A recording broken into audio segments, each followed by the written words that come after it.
Hi, everybody. This is John Murphy at Mertech.com with your daily news update.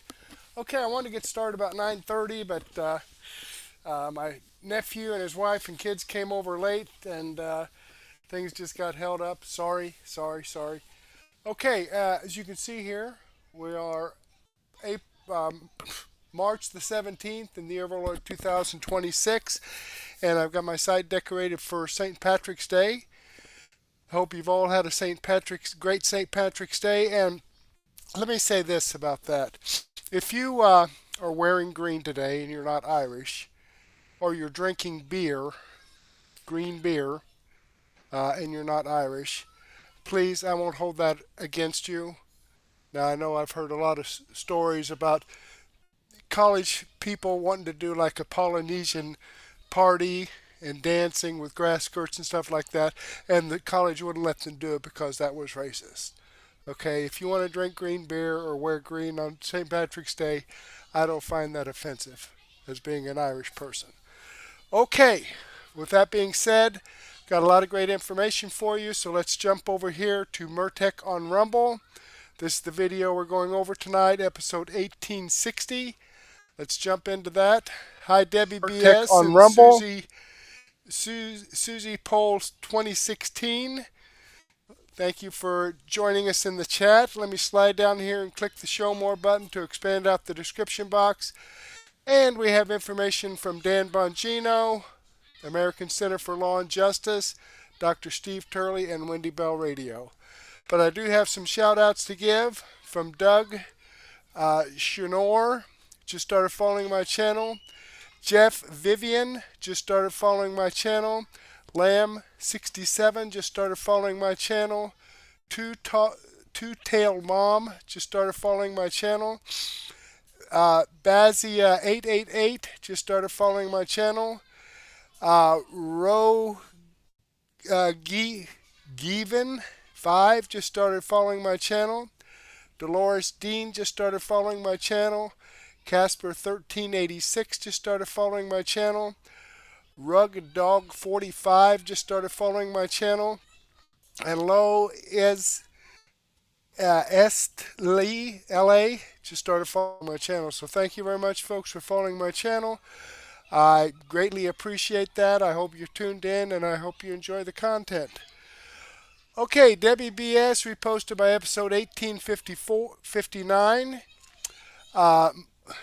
Mertech Intel, which is not me, commented on my daily news wrap-up, Uncloudy, and Cotton Ball 31 commented on my episode 1859. Mertech Intel and Debbie BS commented on my extra 642A.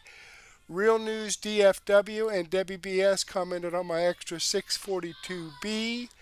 And Debbie BS commented on my extra 642C.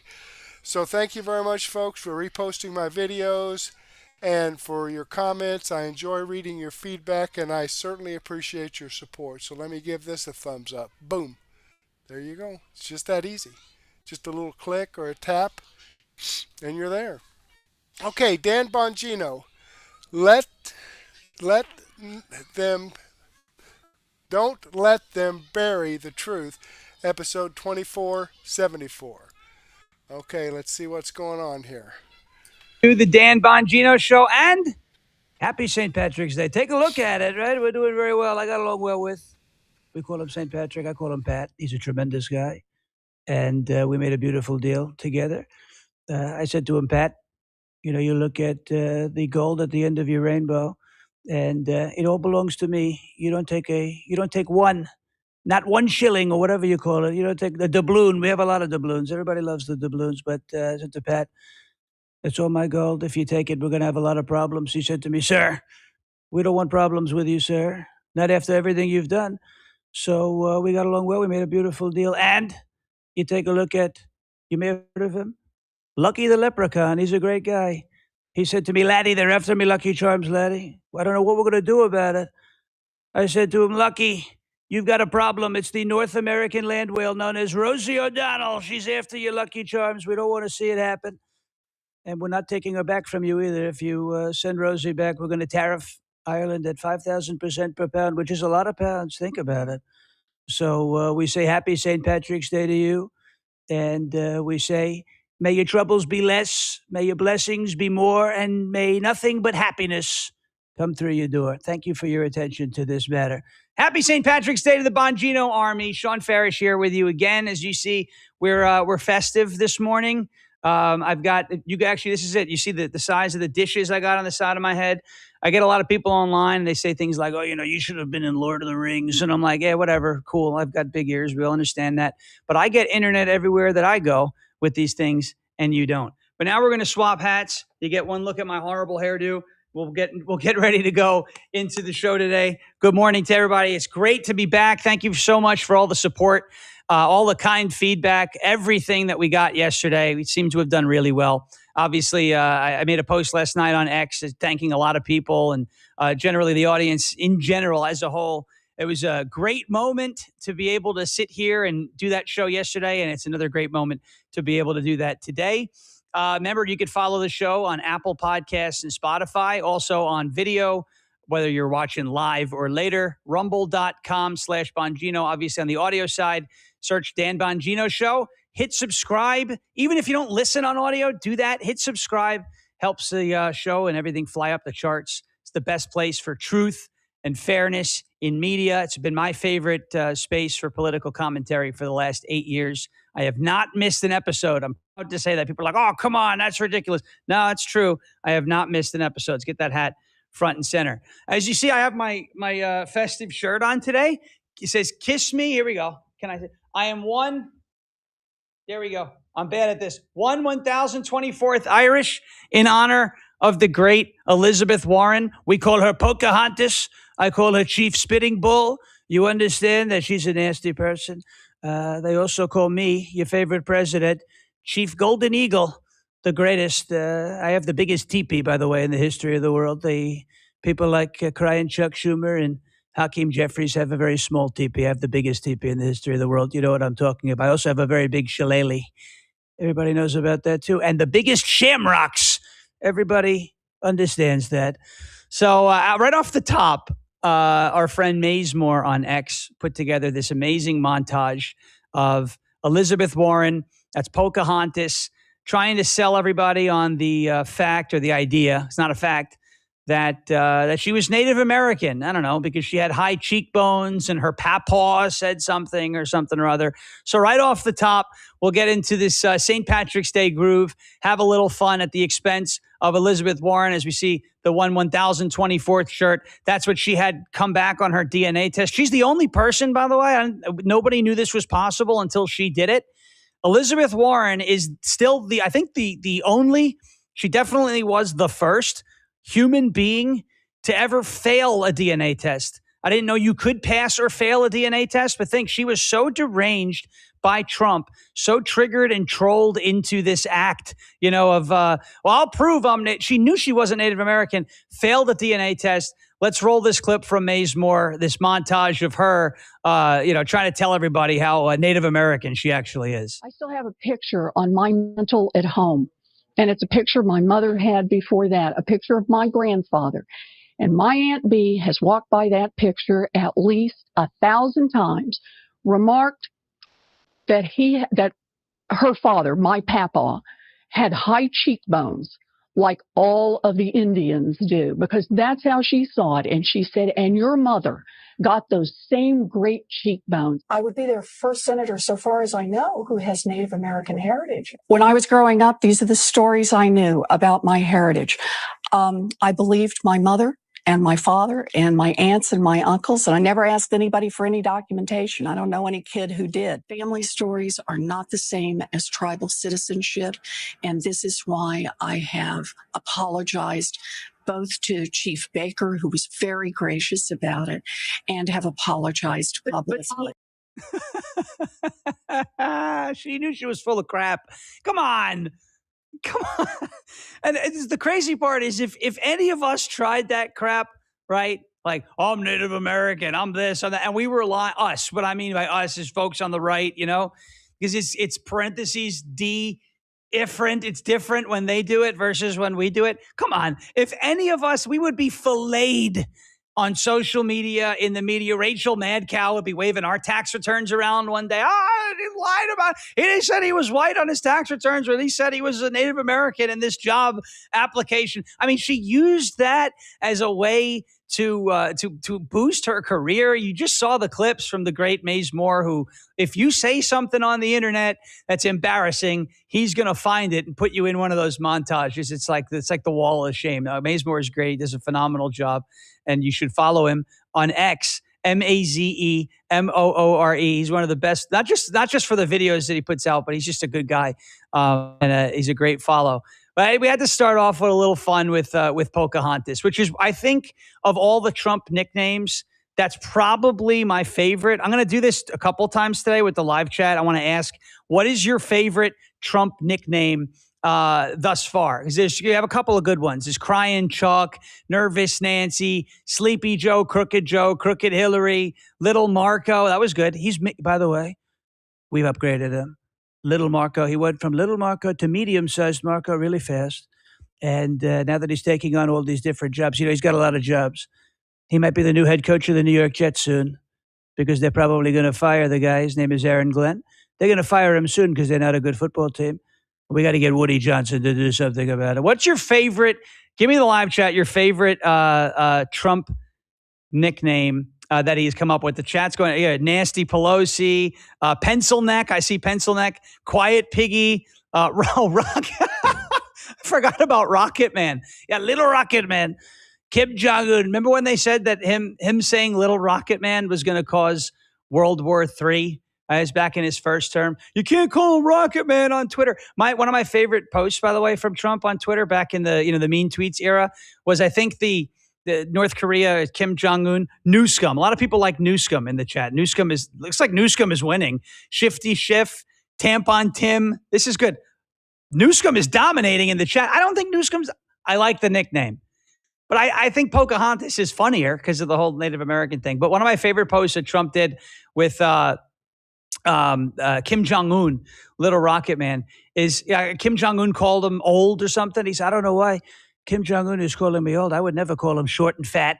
I would never do that. He did that too in, I think it was New Hampshire during the primaries, the 2024 primaries. Somebody, he was on stage and somebody asked where Chris Christie was from the audience. And he said, he's probably eating, right?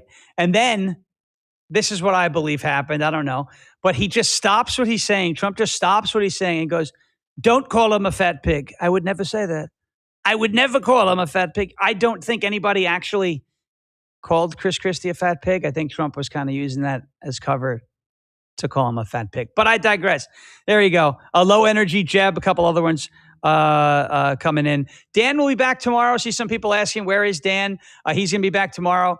He's I don't know exactly what he said. I think he said some sort of prior engagement that he's had scheduled for a long time, but he will be back tomorrow morning. So you will be rid of me tomorrow. You've only got one more day. Okay? You've only got one more day. Thank you guys for participating there. Appreciate it. We're going to talk about the media and how they're burying the truth this morning.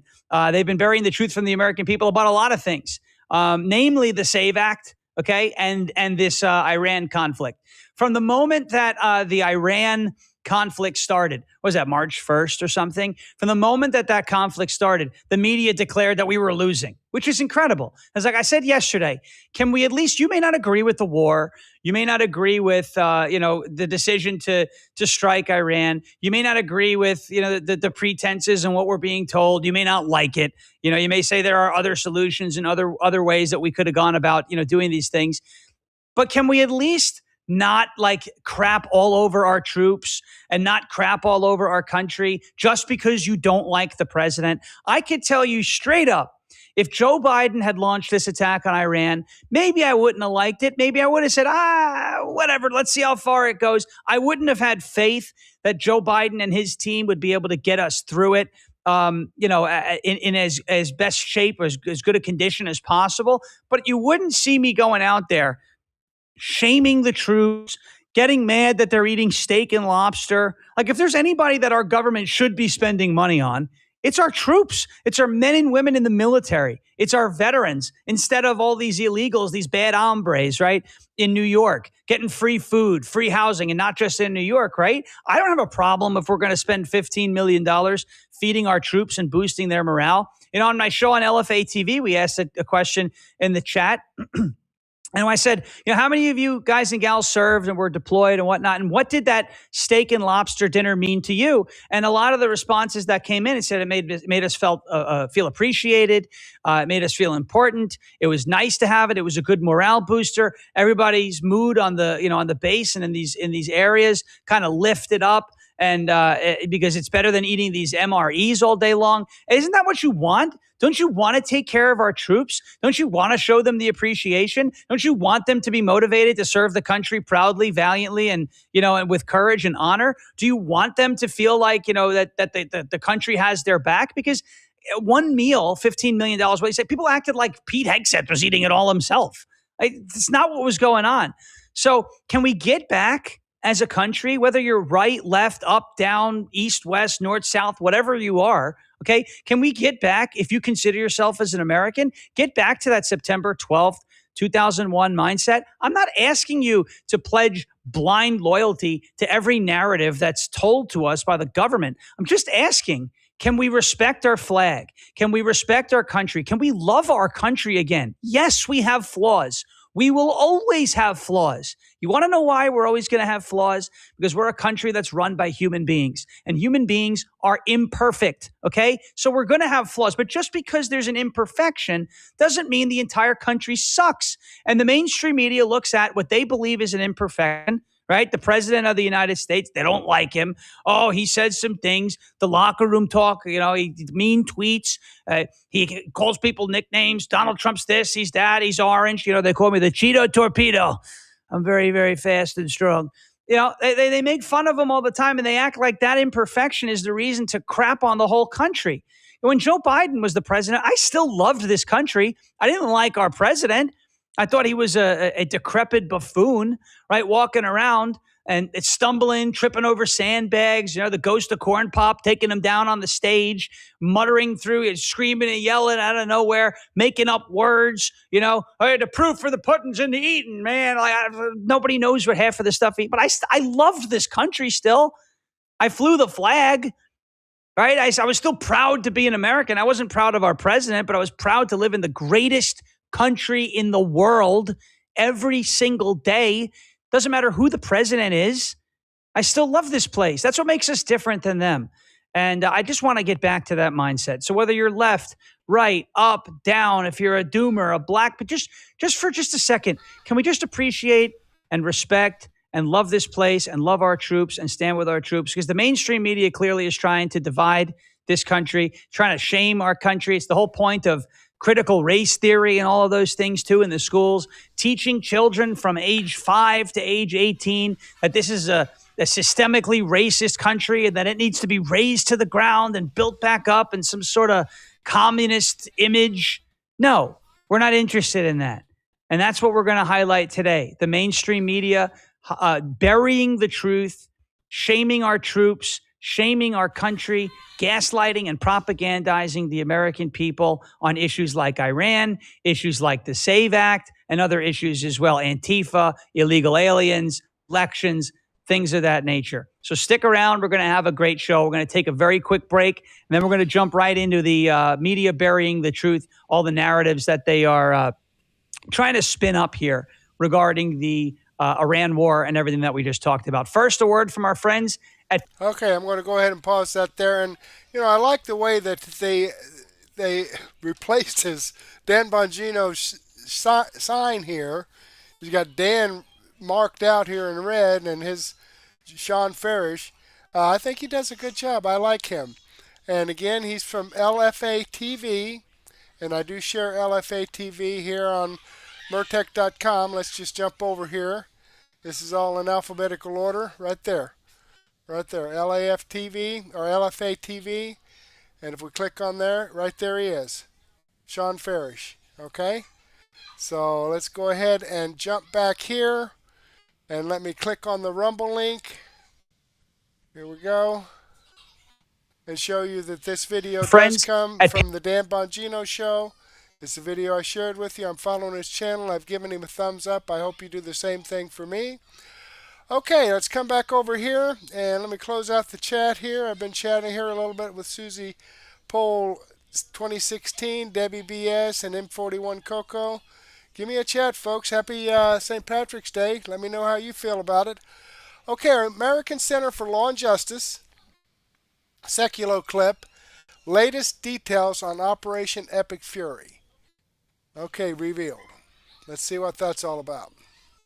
The president has stated that he's hearing that the new supreme leader, which is the son of the Ayatollah, may no longer be alive, or if he is alive, there's a lot of talks that he's badly injured because we have not seen him. We've seen a cardboard cutout, and that's not a joke. We have seen a cardboard cutout of this person, and of course, President Trump said if he is, he should do something very smart and surrender. In a phone call with NBC News, he said about the new Ayatollah, I'm hearing he's not alive, and if he is, he should do something very smart for his country, and that is surrender, and went on to say, I don't even know if he's alive. So far, nobody has been able to show him.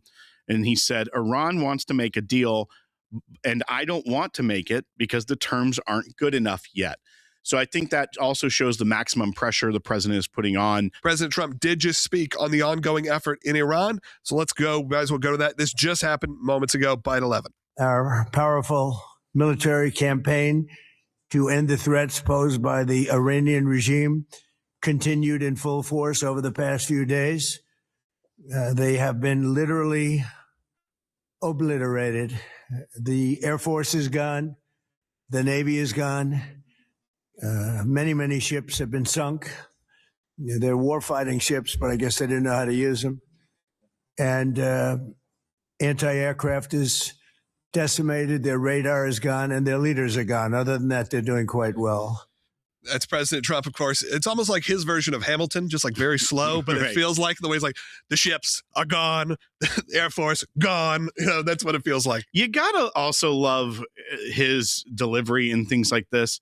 He knows how to get under people's skin. And can you imagine if you are sitting over there with Iran, with all their propaganda machine that they've been pumping out stuff? I mean, they're making AI videos, making it look like they're taking out every single base. And I think actually some people that are podcasters and things maybe even believe the propaganda based off what I see on X. But when he just says things like, I mean, they were war-fighting ships, but I guess they didn't know how to use them. And then list all those things, their radar, their leaders, their ships, their aircraft, all gone. Other than that, they're doing quite well. No other president, I think, could deliver it in that way. And once again, it also shows the power of him being transparent and being out there. I mean, what other president has been that out there? They normally use just their cabinet members and things to give these updates. But he, at every event, will give you an update and speak. Now, is he going into the nitty gritty of the war plans and all that? Sometimes, but not necessarily here. But I think it also shows you when you see the members of Congress that say they're not being transparent, we don't know what's going on, it just falls apart so quickly because we know that the president is out there making statements and telling you exactly what's going on. And that is something to be said. William from Nevada, you're on Sekulow. Yeah, I was just wondering, why don't they have the Kurds be like the main or first boots on the ground instead of our military? Because the Kurds, they don't like the Iranian regime. And, they're dying to kick them out, too. So you think they might send the Kurds in? Yeah. So, William, a lot of the reporting has been that is an angle that could take place. There was reporting that the CIA is already in talks with and mobilizing the Kurds at the time that some sort of ground invasion would be necessary. They're arming them as well as coordinating with them. That is one group that the CIA, both through the war on terror, through the war against ISIS, things of that nature, coordinated heavily with the Kurds because they are very pro-U.S. They have been a persecuted minority, both by Iraq, by the Turks, by the Iranians. Now, all the countries that kind of surround them, there is a region that people they would prefer to be their own country, being Kurdistan, that is in all three: Turkey, Iran, and Iraq. So kind of all three of those countries has a portion of it. They have been historically persecuted by people like Saddam Hussein, by the Ayatollah, even by Erdogan in Turkey. So they are a natural ally because they want their own independence. They also have very strong militias. The Peshmerga is a very well-known militia and fighting group that we heard a lot about during wars. The Peshmerga were very brave and fought alongside the U.S. in pushing back ISIS. So that is an excellent thought. I believe that is what a lot of the reporting leads to. However, the air campaign is still not concluded. They are still going after places where they can launch their drones, where they can launch their missiles. Yeah. And to kind of jump in on that, I think this timeline that has sort of loosely been floated by Pete Hegseth and by Donald Trump is maybe confusing people a little bit, right? That it's not over, because they do keep almost saying we're almost there, or it's almost completed, or it's concluded. Sure, they've not said it's completely concluded, but I feel like people think, oh, we're wrapping this up. And every time that it feels like, oh, we're wrapping up this entanglement, something kind of more extreme happens. Well, they say that, but then at the same time say today is the most the biggest bombing we've ever done. Yeah. So they are kind of saying both things. That's what I'm saying. I think it's confusing. Really what everyone should go back to is kind of what the War Powers Act even discussed, is that, there's a 60-day timeline of engagement without any congressional approval. I think that has always been more likely. The 60 days plus then another 30, so up to 90 days of the withdrawal period where there can still be engagement. And then that's even if they don't try and seek some sort of extension. The fact that everyone was already calling it a forever war before the first week was over was comical, but also political spin. The reality is this is a very capable nation state when it comes to the military and defense apparatus that they had, not only with the regular army, but also with the IRGC, the Quds Force, all of these different sections of their military and intelligence state are very capable and have been for a long time. It is different than even going after the Taliban in Afghanistan, where that was much more an insurgent style, much less capable government structure, as well as the military there. This is a completely different animal, as it would be in fighting a nation state that has these capabilities.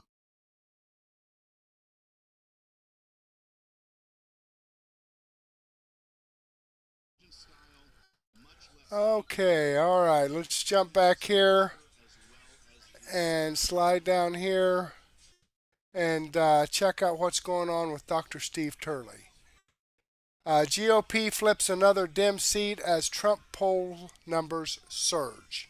Well, that sounds great. Let's check this out. It's absolutely terrifying, the Democrats and their lying sycophants in the legacy media. From Texas to Virginia to Florida, in suburb after suburb, district after district, voters are sending an unmistakable message. Not in November, not in some future election, right now, in special elections, in runoffs, in polling booth after polling booth, in districts Democrats thought were safe. And the latest round of polling explains it. Stick with me to the very end of this video, because we're going to see the American people are indeed rendering their verdict on the war and the midterms right now. And if you're a Democrat, that verdict is terrifying. Hey gang, it's me, Dr. Steve, enjoying yet another glorious day in Trump's golden age that you made possible back in November 2024. So if you want a front row seat on how you continue to change the world in ways you never even imagined, make sure to smack that bell and subscribe button. Let's start with the big flip in Grand Prairie, Texas over the weekend. Now, Grand Prairie is a city that went for Kamala Harris by 21 points in 2024. It's a deep blue city, but the Republican Rodney Anderson stunned the the woke left. He flipped a Democrat-held city council seat over the weekend. It was a runoff election. So several weeks back, 5 candidates entered this special general election where the Democrat who held the seat ended up in the Texas State House. And so Anderson and Democrat Anna Koka advanced to this past Saturday's runoff. And Anderson's he's a pretty impressive Republican. He's a former Texas State House member, former chairman of the Dallas County Republican Party, and a 2024 appointee of Governor Greg Abbott to the Judicial Compensation Commission. Koka, she's just your run-of-the-mill Democrat. She's an educator. She's a community advocate. And the Republican pulled it off. He won 51-49. Again, in a district, Harris won by 21 points. Republicans flipped a blue stronghold in a major Dallas-Fort Worth suburb in a special election with low turnout in a Harris plus 21 district. That's not a fluke. This is actually a bit of a trend. Now, we reported last week Republican Jeannie LaCroix flipped a deep blue seat on the Prince William County Board of Supervisors in Virginia. She's the first Republican to hold the Woodbridge seat in 38 years. Democrat nominee Mohammed Sufian Qasim imploded after embarrassing resurfaced social media posts went viral, and the Democrats saw that they were racist, they were misogynist, and they were doing what they could to try to get him to withdraw, and he wouldn't, and it turned out to be a disaster. And in Florida, Selena Samios defeated a Democrat incumbent in the Royal Palm Beach Village council race that's literally in Trump's backyard. So Florida just continues to get redder and redder. And these flips seem to correspond with the generic ballot polls that are very noticeably moving in the Republicans' favor of late. The latest Clarity Campaign Labs poll has the GOP within 4 of the Democrats. They're a point higher than they were last week. It's even better with the latest TIP poll, the TIPP, that's GOP's within 1 point of the Democrats. I mean, it's insane. A number of analysts have noticed that the GOP has been gaining on the Democrats ever since this war started. And we can see why. You know, as the dust clears from the battlefield, voters are clearly rallying around President Trump and the war effort in Iran. The latest McLaughlin poll asked voters if they believe that the United States military actions against Iran and the leadership of the Iranian regime were necessary and warranted to protect American lives today and in the future. A clear majority, 57% of likely voters, 6 in 10, agreed, while only 33% disagreed. 87% of Republicans were all for it. Only 7% disagreed. Even among voters still undecided about who they're going to vote for in November for the midterms for Congress, they were solidly behind it, 51-29. Among independent voters, 46% agreed that the action was necessary, as compared with only 40% who disagreed. Among Hispanic voters, agreement was 56% to 33%. I think we're seeing the birth of a new solid GOP constituency among Latinos, and even among women. The margin was 47-38 in favor. So a solid majority from all demographics supports this war. And keep in mind, that's even after 24/7 propaganda barrage that we're getting from the legacy media. So I think it just goes to show how little attention voters are paying to the media. In fact, all the polling over the last 2 weeks shows the same picture. So back on March 1st, the day after Operation Epic Fury started, already 54% of Americans approved of the war. That was according to Insider Advantage, one of the most accurate pollsters of 2024. A few days later, Trafalgar found the exact same support, 54%. That was back on March 3rd. Fox polling found around 50% support. CBS found 76% of Americans approved of the war, as long as it didn't go beyond a couple of months. And so now the McLaughlin poll is showing 57% support overall. So I think it's very clear here that the doomers have lost. There's no way around that. The doomers have lost, at least thus far. Everything right now suggests that the trajectory of this war is fully favoring U.S. and Israeli forces by a mile. And again, the American people see it. I mean, look at this. This is the latest from Rasmussen, just dropped today. 61% of likely voters see the operation as thus far successful. 61%. Now, that number's only going to get higher and higher. And as long as that number sticks, and it should, again, given how astonishing U.S. forces are performing, this war will continue to be supported by a growing number of voters, a very, very clear majority.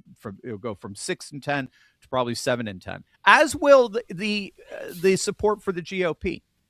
As it turns out, far from hurting the Republicans, this war is clearly helping them.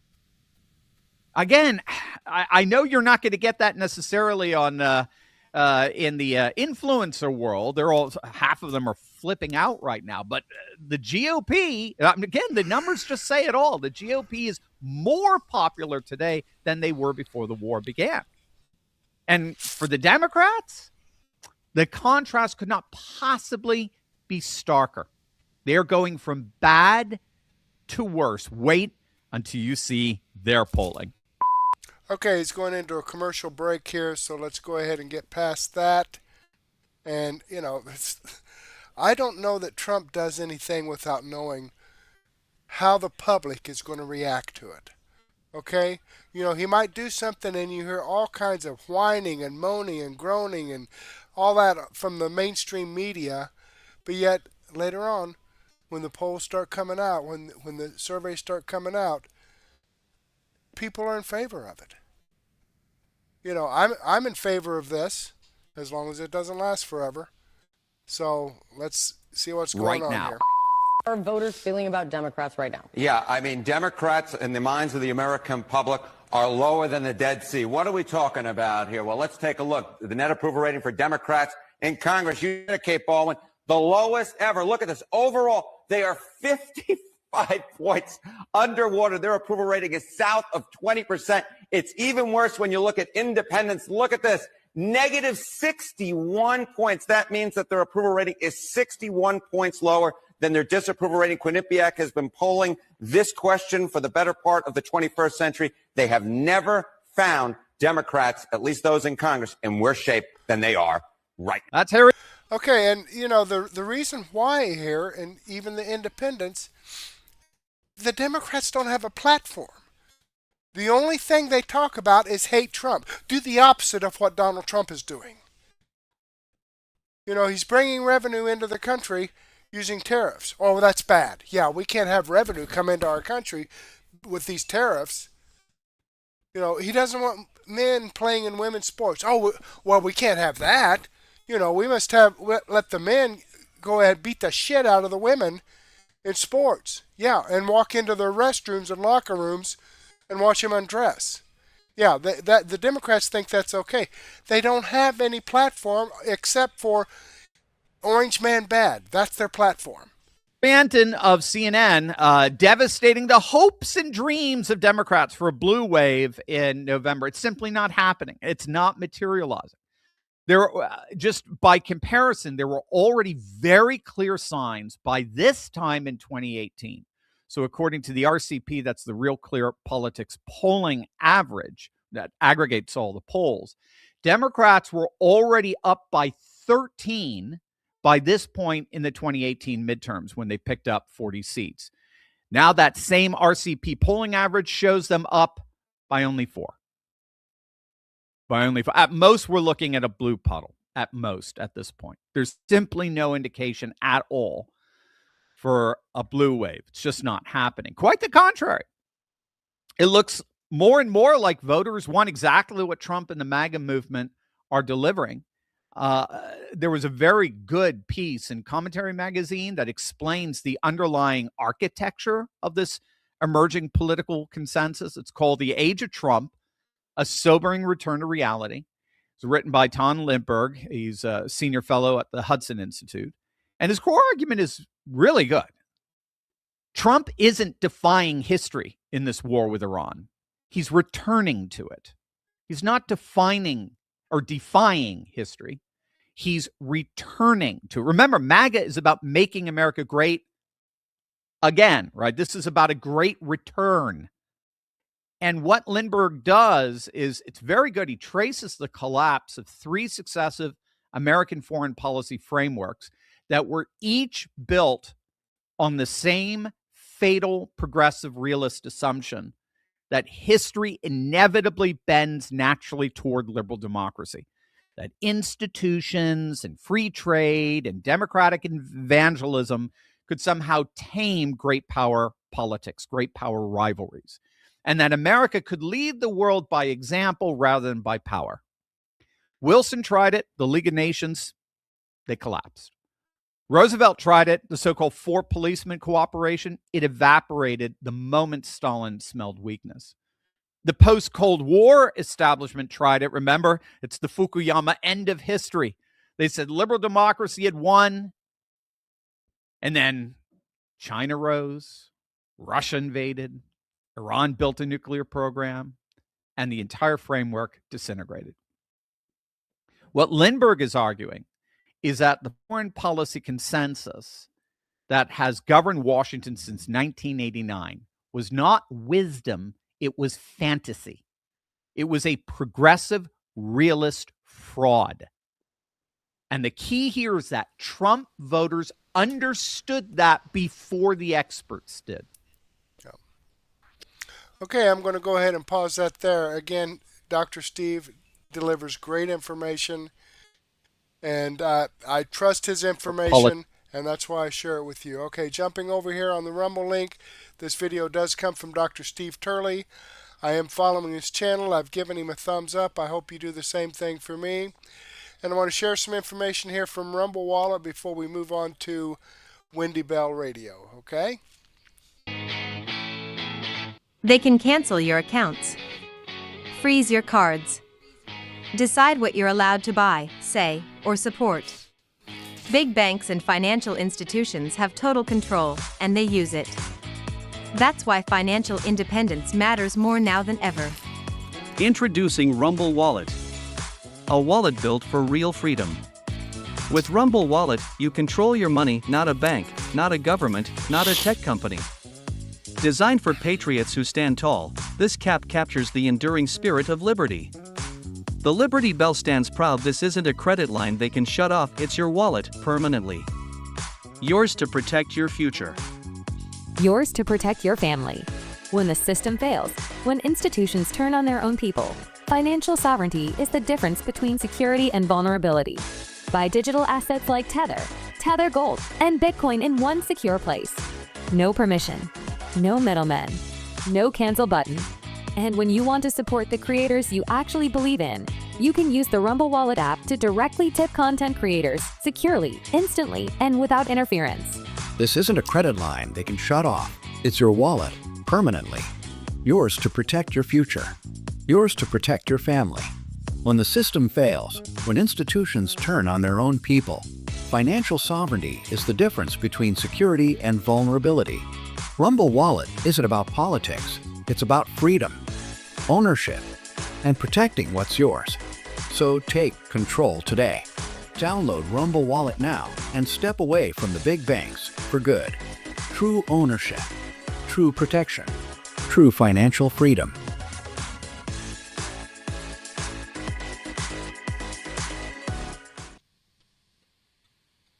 Okay, here we are. Let's see what Wendy Bell has to say, the fairest willow of them all. Okay, let's check it out. Provide any food for the money. We're not going to help you create the meal, and we sure as hell aren't going to be here to help you clean it up. And you know who's watching is the chef, and that's President Trump. He's standing there and he's watching everybody. He's saying, hey, we've got this great thing we want to provide for you.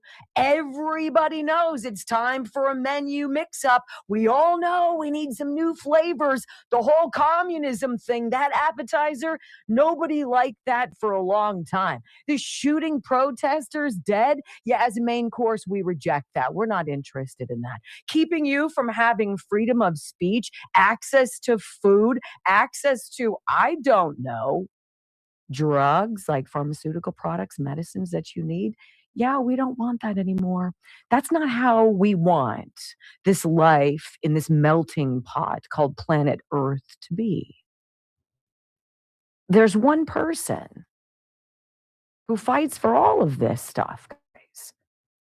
And they tried to do everything they could to keep him out of the kitchen. They tried to ruin his reputation, right? They tried to destroy his business. They tried to drive a wedge between his family and himself. They lied to you about this and that, created stories because they couldn't find anything to keep him out of that main chef position in that gourmet kitchen.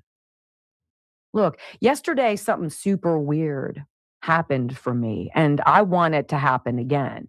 It's not just I don't want to do the dishes and I don't want to plan the meal. It's I want it to be a group thing, not one person, not me, not always America, not always us being the police officers of the world, not always us being the first to open up our wallets, to give to other countries when natural disaster or calamity strikes. Not just us trying to be the moral arbiters of the world. There have got to be others willing to step up to the plate. The president put out a little test yesterday, and we're going to talk about it after the commercial break. He put out a test, and I'm going to tell you, a lot of countries failed. In fact, the majority of our NATO allies failed the test, and it was the president saying to everyone, we need to work together to root out people who are evil, to root out systems like communism that simply don't work. And I ask you to join the United States in patrolling the Strait of Hormuz. And you know what these countries said? Yeah, we're not buying the groceries. We're not interested in helping in the kitchen, and we're not cleaning up. And Trump is paying attention. We'll talk more about that coming up next on the Wendy Bell Radio program. Okay, let's go ahead and move this forward here. Now, I started it up. She talked about her son fixing some beef stew. She never liked beef stew when she was a child, but he did a great job, and she helped him out at the end, and it was the best thing she said she ever tasted. And then, she went into it. So if you want to listen to that, the link to Wendy Bell is in the description box below. So go down there and click on that and listen to her beef stew story. Welcome back to the Wendy Bell Radio program, my friends. So today's title, sort of like mirror, mirror on the wall, who's the fairest of them all? Who is the weakest willow of them all? Well, I'm going to go with it's England. I'm going to go with the UK. Trump not at all happy with the UK response to the Iran conflict. And I think this is very interesting. The president is keenly aware of who's pitching in. Look, getting rid of a tyrannical, murderous, torturous regime isn't just good for the people of Iran who want to live freely the way we want to. It is good for the entirety of the world. And so President Trump, much like NATO, he's like, hey, maybe we can all step up and pay our fair share. Maybe we can all patrol the Strait of Hormuz. Maybe we can all escort these oil tankers from the Persian Gulf that need to get to all of these other countries. Maybe we can all do this together because we've done the majority of the work blowing out all of the machinations of Iran's military, their missiles. We've sunk 100 of their vessels. Their navy is obliterated. You know the drill. So President Donald Trump has renewed his criticism of the UK government over its response to the Iran conflict after Prime Minister Keir Starmer said the country would not be drawn into the, quote, wider war. Really?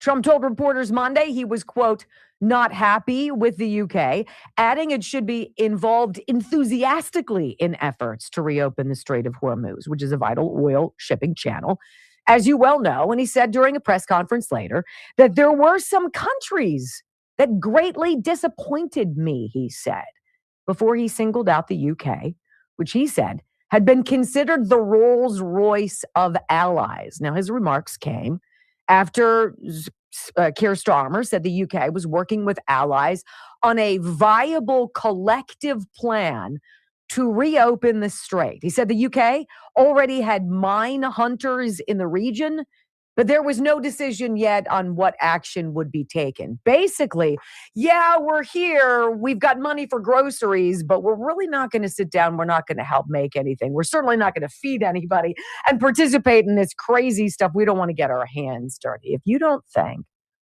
President Trump pays close attention to this and that he doesn't make mental note of who is helping and who is not, I think you would be wrong. Speaking in Washington, President Trump suggested in some cases he was asking world leaders if they would help with the Strait of Hormuz, quote, not because we need them, but because I want to find out how they're reacting. What? That's when you find out that your parents know that you slipped out at night through the sliding glass door in the living room and that you've been out all day. Yeah, or all night. You come home and the lights are on and you're like, oh, snap. Trump just did that to the UK. Yeah, I don't really need your help. I just wanted to see what you were going to do when I asked for it. And again, you denied us being able to land with our military flying precision equipment on your airstrips. You said no. And now you're not willing to help in the strait. Not very pleased with that. I want you to hear Mark Rutte. Of course, he is the Secretary General of NATO.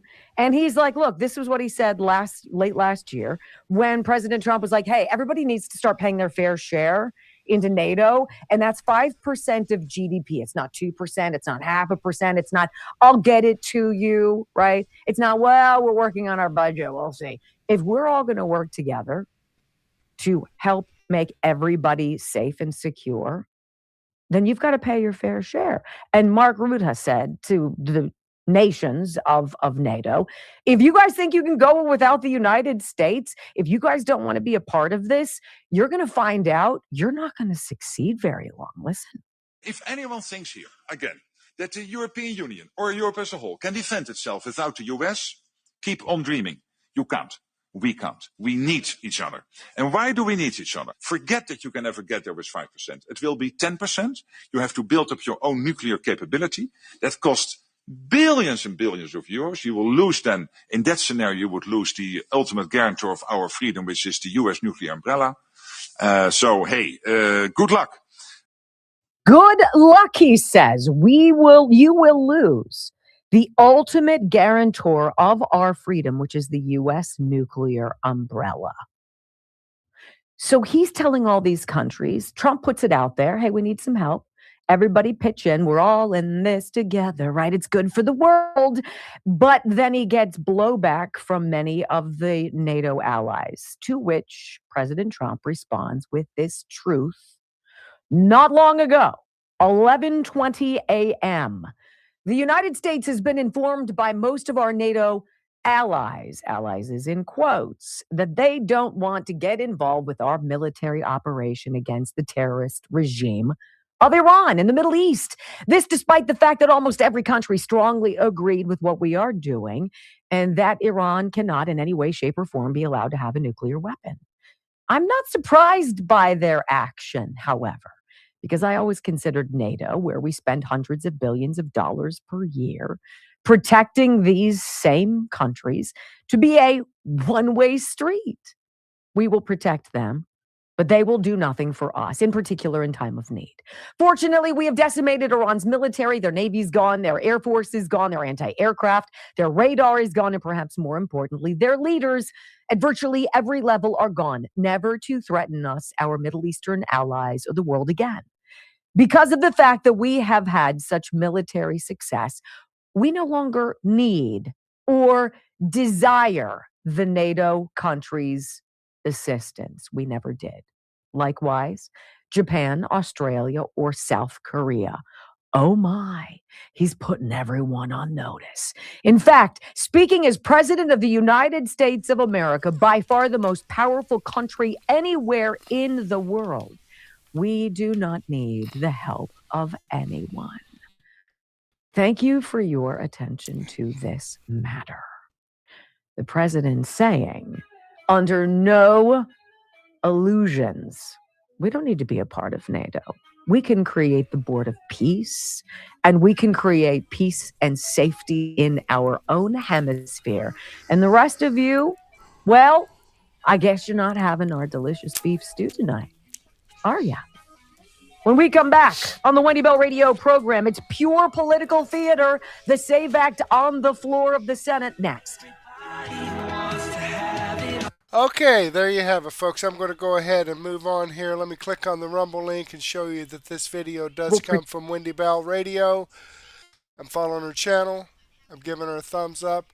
I will include this in my daily news wrap-up. Let me jump back here and close out the live chat again. Foxy Grandma joined us. In fact, let me open that back up, and I want to go ahead and copy this live chat into a comment like I do every night so that it doesn't get lost when the live stream is over. Let me clean it up a little bit. Okay, there we go. And boom, there it is. There it is, permanent now. And let me remind you, folks, that these videos that I did share with you come directly from the producer's channel. I have the link to the video as well as the link to the producer's channel. All of these videos that I've shared with you, I do post on Murtech.com, where I have over 40 no-nonsense, common sense, logic, and truth videos. Right here, here's the video from Dr. Steve Turley. Right up here's the video from American Center for Law and Justice. Down here's the video from Sean Fairest from Dan Bongino Show. And down here is the video from Wendy Bell Radio that I shared with you. I'd like to share all these videos with you, but unfortunately I just don't have the time to do so. And that's why I've put together my daily news wrap-up. It says I have 21 videos in here. About 11 hours worth of information, starting off with Wendy Bell Radio, where we left off, and starting then with Dan Bongino Show, where we left off, On the Fringe, X22 Report, We the People News, Truth Bomb Mary, WWMD, on Dr. Joe Sansone, Bioweapon Litigation, that sounds interesting, News for Reasonable People, Black Conservative Perspective, Official Jovan Hutton Pulitzer, SGT Report, more and more great information. But it's going to take me some time to put this together and get it started for you. So go ahead and take a break. Grab a donut and a cup of coffee, or a sandwich and a soft drink, or a beer, or you can have a nice glass of wine and some cheese, and meet me back here in about 15 or 20 minutes, and we'll get this going for you. But in the meantime, I do want to thank you for being here. Hopefully, I will get to see you again later, and may God bless. Bye.